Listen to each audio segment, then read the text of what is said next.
بسم اللہ الرحمن الرحیم وما ارسلنا من قبلک من رسول الا نوحی الیہ انہ لا الہ الا انا فاعبدون۔ آیت نمبر 25 سورہ الانبیاء۔ اللہ تعالیٰ نے اس آیت کریمہ کے اندر ارشاد فرمایا ہے، یعنی مسئلہ توحید اللہ تعالیٰ نے مختلف طریقوں سے سمجھایا ہے کہ کل کو یہ نہ کوئی کہہ سکے کہ اللہ مجھ کو تیرا تعارف نہیں ہویا کہ تو کیسا خالق تھا، کیسا مالک، کیسا رازق، تو معبود برحق کیسا تھا، تیری ربوبیت الوہیت کیسی تھی، اللہ مجھے اس کا صحیح تعارف نہیں ہو سکا۔ تو اللہ تعالیٰ نے فرمایا وما ارسلنا من قبلک من رسول، اے میرے پیارے حبیب جناب محمد صلی اللہ علیہ وسلم، آپ سے پہلے جو بھی رسول آیا ہے وہ کیسا تھا؟ ہم نے اس رسول کی طرف وحی کی، انہ لا الہ الا انا فاعبدون، تو اس نبی نے اپنی اللہ کی طرف سے جو عطا کردہ وحی تھی اس کے مطابق قوم کو کیا پیغام دیا؟ لا الہ، کوئی بھی معبود نہیں، عبادت کے لائق نہیں، الا مگر وہی، انا فاعبدون، میں اسی کی عبادت کرتا ہوں، یعنی اس اللہ کی عبادت کرتا ہوں۔ تو ہر نبی نے اپنی قوم کو جا کر اللہ کی توحید یعنی اس کا تعارف کروایا، اللہ ہے کیسا۔ سب سے پہلے ہم کو یہی نہیں پتا کہ اللہ تعالیٰ وہ کیسا رب ہے، خالق ہے تو کیسا، مالک ہے تو کیسا، معبود ہے تو کیسا، ہم کو ذات و صفات کا بھی نہیں تعارف۔ تو ہر صفت میں، قوت میں، طاقت میں، وہ ربوبیت کی ہو، الوہیت کی ہو، وہ اس کی سمدیت کی ہو، کیونکہ اللہ کیسا ہے، وہ احد ہے، وہ صمد ہے، لم یلد ہے ولم یولد ہے۔ کیسا اللہ، اس کی کوئی برابری کرنے والا، نہ وہ کسی کا باپ ہے، نہ بیٹا ہے، نہ کوئی اس کا ہمسر ہے، نہ برابری کرنے والا ہے، وہ کلا اکیلا ہی طاقتور ہے، قدرت کا مالک ہے، جو چاہے سو کر دے، اس کو رب کہتے ہیں۔ تو اللہ تعالیٰ نے فرمایا ہر نبی نے اپنی قوم کو یہی کہا کہ لا الہ الا اللہ، کہ اس اللہ کے علاوہ کوئی معبود نہیں۔ تو نبی نے کہا انا فاعبدون، اور میں بھی اسی کی بات کرتا ہوں۔ وقالوا اتخذ الرحمن ولدا سبحانہ، اور اکثر لوگ یہ کہتے تھے کہ اللہ کی اولاد ہے، نعوذ باللہ استغفر اللہ۔ تو بار بار قرآن مجید کے مختلف مقامات پر اللہ تعالیٰ نے اس بات کی تردید بہت زیادہ کی ہے، بھئی تمہاری زبانیں یہ کیسے جملے نکال رہی ہیں، اور کیسے گوارا ہوتا ہے کہ تم کہو کہ اللہ کی اولاد ہے، استغفر اللہ، معاذ اللہ، اللہ تو ان چیزوں سے پاک ہے، وہ لوگوں کو اولاد دیتا ہے پر اس کو ضرورت نہیں، لوگوں کو کھلاتا ہے خود نہیں کھاتا، پلاتا ہے خود نہیں پیتا، لوگوں کو سلاتا ہے پر آپ نہیں سوتا، لوگوں کو اولاد دیتا ہے پر ضرورت نہیں ہے اس کو، سب کچھ اس کی لوگوں کی ضروریات پوری کرتا ہے پر اس کو کسی طرف سے نہ ضرورت ہے نہ ضرورت کی امید ہے کہ وہ میری پوری کرے، کیونکہ اس کو ضرورت ہی نہیں، اس کو پہلے نمبر پر تو ضرورت ہے ہی نہیں۔ اللہ تعالیٰ اس کو کہتے ہیں رب، اس کو کہتے ہیں الہ۔ تو اللہ تعالیٰ نے فرمایا کیسی بات کرتے ہو، کہتے ہیں کہ اللہ نے اولاد پکڑی، اس کی اولاد ہے۔ بعض لوگ یہ بھی کہتے تھے کہ اللہ فرشتے اللہ کی بیٹی ہیں، معاذ اللہ استغفر اللہ، کہتے ہیں کہ اللہ کی اولاد ہے۔ اللہ تعالیٰ نے فرمایا سبحانہ، کیوں یہ کہتے ہو، وہ تو پاک ہے، وہ پاک ہے۔ اور یہ ایسا جملہ ہے سبحان اللہ، اس جملے کی وجہ سے اللہ ساری مخلوقات کو رزق دیتا ہے۔ سبحان اللہ و بحمدہ سبحان اللہ العظیم، جو بندہ کثرت سے پڑھے گا اللہ اس کے لیے رزق کے دروازے کھول دے گا، اس وجہ سے بندے کو رزق ملتا ہے، سبحان اللہ و بحمدہ سبحان اللہ العظیم زیادہ پڑھنے سے۔ یہ الفاظ کو کبھی نہ بھولیں۔ تو ایک دن صبح کا وقت ہے، غالباً ماں ام حبیبہ رضی اللہ تعالیٰ عنہا اپنے مصلی پر اپنے حجرے میں صبح فجر کی نماز پڑھی تو ذکر اذکار میں مشغول ہو گئیں، سارے ذکر اذکار کر رہی تھی، تو ادھر سے اللہ کے حبیب صلی اللہ علیہ وسلم مسجد میں سے اٹھے اور گھر کی طرف جب آئے تو دیکھا کہ سیدہ ام حبیبہ رضی اللہ تعالیٰ عنہا وہ مصلی کے اوپر ذکر اذکار کر رہی ہیں۔ تو حضور آئے سامنے تو پتہ کیا فرمایا؟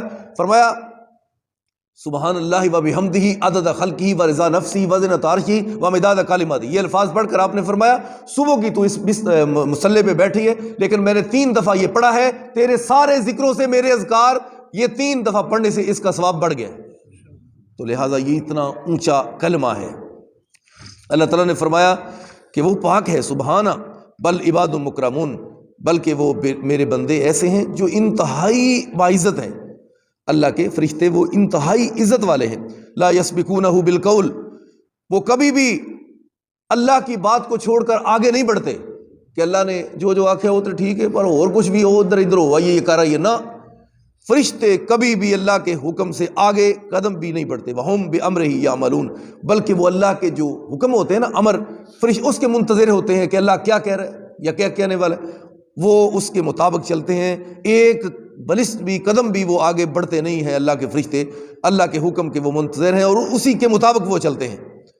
فرشتے اللہ دے حکم دے خلاف آج تک نہیں کیتا، اور انسان وہ سارے خلاف کری جا رہے، اسی سب کچھ ہی خلاف کری جا رہے۔ فرشتے نافرمانی آج تک نہ انہوں نے کی ہے اللہ تعالیٰ کے، ایسے وہ جو تابع دار ہیں۔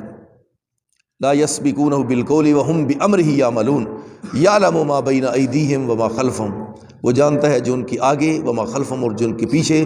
لا یشفعون، وہ سفارش نہیں کر سکتے، یعنی سفارش کا حق کسی کو اپنی مرضی سے نہیں ہوگا۔ سفارش کن کی ہوگی؟ پہلے نمبر پر مشرک، کافر، مرتاد، بے ایمان، ایسے لوگوں کی سفارش نہیں ہونی، بالکل ان کو پکڑ کر ڈائریکٹ جہنم میں پھینک دینا بس۔ سفارش کن کی ہونی ہے؟ سفارش ہوگی نیک، متقی، پرہیزگار، مومن بندے کی سفارش ہوگی قیامت کو، اللہ کے نبی سفارش کریں گے اس کو، نیکوں کی سفارش ہوگی، اور اہل ایمان جو اپنے ایمان میں مضبوط ہیں، توحید والے، ان کی سفارش ہوگی۔ نبی صلی اللہ علیہ وسلم بھی سفارش کریں گے، اس کے علاوہ اللہ فرشتوں کو بھی حکم دے گا، فلاں بندہ ہے مومن، اس کے لیے مجھے کہو میں تمہاری بات کو مان کر اسے چھوڑ دوں۔ فرشتوں کو بھی اللہ اجازت دے گا، نبیوں کو بھی۔ پھر اللہ اپنے مومن بندے، ویکھ لو کڈے کو عالی شان ہون گے وہ بندے کہ جڑے بندے بندیاں دی سفارش قیامت نوں اللہ کہے گا آکھو یار تسی میرے او بندے ہو، تواڈے تے میں بڑا خوش ہاں، مینوں کچھ آکھو تاکہ میں دوجیاں چھڑ دیں۔ یہ سٹیپ ہوگا سب سے اونچا سٹیپ، اول position, second position, third position. یہ پوزیشنوں والے اللہ کے مقرب بندے ہوں گے، تو وہ ہوں گے کہ جن کو اللہ کہے گا مجھ سے کہو میں سفارش تمہاری قبول کر لوں، وہ بھی اللہ کی مرضی کے علاوہ نہیں۔ تو ہوگی کن کی؟ مومنوں کی۔ ہر مومن بھی غلطی کر سکتا ہے، خطا ہوتی ہے، اس میں بھول، خطا، مسٹیک ہوتی ہے چھوٹے چھوٹی۔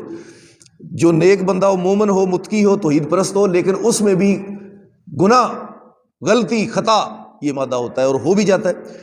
ایسے مومنوں کی، توحید والوں کی، نیکوں کی، پرہیزگاروں کی، تہجد گزاروں کی، نمازیوں کی، لیکن ساتھ ساتھ غلطیاں بھی ہیں، گناہ بھی ہے، ایسے مومنوں کی سفارش نبی بھی کریں گے، فرشتے بھی کریں گے، اہل ایمان بھی کریں گے، علماء بھی کریں گے۔ اللہ تعالیٰ ان کی سفارش کی وجہ سے پھر ان کو معاف فرمائے گا۔ الا لمن ارتضی، سفارش وہ کریں گے جن سے اللہ خوش ہے، جن سے اللہ خوش ہے، وہ ان کو ملکہ ہوگا۔ ہم من خشیتی مشفقون، اور وہ اللہ کے ڈر سے لرز رہے ہیں، لرز و ترساں ہیں، فرشتے لرز رہے ہیں، ڈر رہے ہیں۔ اللہ تعالیٰ وہ ان میں چیز رکھی ہے کیسی بھی۔ وَمَن يَقُلْ مِنْهُمْ إِنِّي إِلَٰهٌ مِّن دُونِهِ، اور جو ان میں سے یہ کہہ دے کہ میں الہ ہوں، ان میں سے جو یہ کہہ دے کہ میں الہ ہوں، فَذَلِكَ نَجْزِيهِ جَهَنَّمَ، کون کہہ دے؟ فرشتہ۔ فرشتے جو ہیں وہ اللہ کے مقرب ہیں، قریبی ہیں، اللہ کے حکم کے منتظر ہیں، گناہ نہیں کرتے، ایک انچ بھی آگے پیچھے نہیں ہوتے اللہ کے حکم کے۔ اور وہ اگر ان میں سے کوئی فرشتہ یہ کہہ دے کہ اللہ دی عبادت چھڑ دو تو میری کرو، اللہ فرماتے ہیں ایسے فرشتے نے میں اٹھا کے جہنم میں چھوڑ دے، ایسے فرشتے دا بھی ٹھکانہ کی ہے جہنم۔ لہٰذا فرشتے اس قدر اللہ کے قریب ہیں اور تابع دار ہیں اور حکم کے منتظر رہتے ہیں، خلاف نہیں کرتے۔ لیکن اللہ تعالیٰ نے فرمایا اگر ان میں سے بھی یہ کہہ دے کہ میں تمہارا معبود ہوں، میری عبادت کرو، تو فَذَلِكَ نَجْزِيهِ جہنم، تو ایسے فرشتے کا ٹھکانہ بھی جہنم ہے۔ كَذَلِكَ نَجْزِي الظَّالِمِينَ، تو اسی طرح اللہ ظالموں کو ان کے برے اعمال کا بدلہ یعنی سزا دیتا ہے۔ اولم یر الذین کفروا، کافر یہ نہیں دیکھتے، ان السماوات والارض کانتا رتقا، جو آسمان اور زمین تھا، اب تو کتنا فاصلہ ہے؟ 500 کلومیٹر زمین سے آسمان کا ہے، پہلے آسمان کا فاصلہ 500 سال، کوئی تیز رفتار چیز جائے نا تو 500 سال پہلے آسمان تک ہے فاصلہ، پہلے سے پھر دوسرا 500 سال، پھر اس کے آگے 500 سال۔ تو اللہ تعالیٰ نے فرمایا یہ دونوں زمین اور آسمان جب اللہ نے ان کو بنایا تھا نا، آپس میں اس سے جڑے ہوئے تھے، آسمان اور زمین آپس سے طے لگی سے جڑے سن آپس میں، زمین و آسمان۔ وَمَن يَقُلْ مِنْهُمْ اَوَلَمْ يَرَ الَّذِينَ كَفَرُوا، کافر یہ نہیں دیکھتے، ان السماوات والارض کانتا رتقا، یہ آسمان اور زمین آپس میں ایسے ملے ہوئے تھے، ففتقناہما، پھر اللہ نے ان کو علیحدہ کر دیا، جدا کر دیا۔ زمین ادھر کی ادھر، آسمان کہیں چھت اوپر اٹھا کر اللہ تعالیٰ نے 500 سال اوپر اللہ نے اس بلندی تک اٹھا کر وہاں اس کو پھر چاند سورج ستاروں سے سجا دیا، اور پھر زمین پر وہاں سے اللہ نے بارش اتار کر اپنے حکم سے، یہ اللہ کا حکم ہے، وہ بخارات کیسے اٹھاتا ہے پانی سے، پھر کہاں تک ٹنوں کے حساب سے پانی کو روک کر رکھتا ہے، جب اس کا حکم ہوتا ہے وہاں سے فوارے چل پڑتے ہیں اور پوری زمین کو پھر سیراب کر دیتا ہے۔ باغات بھی اگ رہے ہیں، گندم بھی، چاول بھی، سبزیاں بھی، اناج بھی، اور انگوریاں بھی، کھجور، انار، انگور، سیب، سب کچھ زمین سے اگ رہا ہے۔ پانی ایک کے بوٹے علیحدہ علیحدہ نے، شکلاں علیحدہ، انہاں دے پھل علیحدہ، انہاں دی جسامت علیحدہ، انہاں دے ذائقے علیحدہ، انگوریاں علیحدہ۔ ایک پانی سے وہ کون ذات ہے جو اتنے اتنے خزانے کھول کر طرح طرح کے تمہیں میٹھے، پھیکے، کڑوے، کدھر تما نکل رہا ہے زمینی چوں، کتنے انار نکل رہے ہیں، سیب نکل رہے ہیں، یہ کنیاں ہی پتہ نہیں، اور کون کاریگر ہے؟ وہ اللہ ہے۔